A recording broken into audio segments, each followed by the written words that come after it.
السلام علیکم پیارے بچوں، امید کرتا ہوں آپ سب لوگ خیریت سے ہوں گے۔ آج ہم آپ لوگوں کے لیے ایک ایسی کہانی لے کر حاضر ہوئے ہیں۔ اس کہانی کا نام ہے میاں چھوٹو کی کہانی۔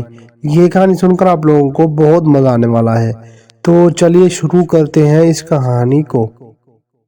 میاں چھوٹو کی کھوئی ہوئی گیند۔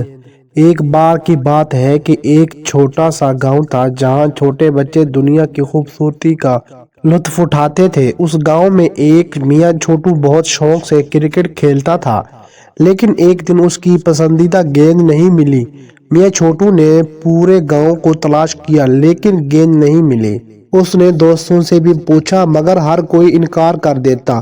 میاں چھوٹو نے مایوس ہو کر گھر آیا اور اس نے اپنی ماں کو ساری کہانی بتائی۔ ماں نے اسے سمجھایا کہ گیند کہیں چھپ گئی ہوگی اور وہاں جا کر کچھ نہ کچھ دلچسپی کی باتیں کرتے ہیں، وہاں گیند بھی مل جائے گی۔ میاں چھوٹو نے ماں کی بات مانی اور ان کے دوستوں کے ساتھ گاؤں کے مختلف مقامات پر چلے گئے۔ انہوں نے ان مختلف مقامات پر مزیدار کھیلیں اور مزیدار مواقع دیکھے۔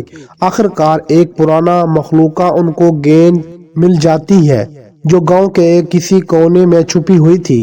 میاں چھوٹو کا شوق اور ماں کی سمجھ نے انہیں گیند کو پھر سے پانے کا موقع دیا۔ یہ کہانی ہمیشہ یہ سبق سکھاتی ہے کہ کبھی مایوس نہ ہوں بلکہ ہمیشہ کوشش کریں اور امید پر یقین رکھیں۔ پیارے بچوں، یہ تھی آج کی کہانی۔ امید کرتا ہوں یہ کہانی سن کر آپ لوگوں کو بہت مزہ آیا ہوگا۔ اگر آپ لوگوں کو یہ کہانی اچھی لگی ہے تو اس کہانی کو لائک کریں، شیئر کریں اور ایسی مزے کی کہانی سننے کے لیے اس چینل کو سبسکرائب کریں۔ ساتھ میں بیل آئیکن کو بھی پریس کر دیں تاکہ ہماری ہر آنے والی نیو کہانی آپ تک سب سے پہلے پہنچ سکے۔ تو ملتے ہیں اگلی اور ایک نئی کہانی کے ساتھ، تب تک کے لیے اجازت دیجیے۔ خدا حافظ۔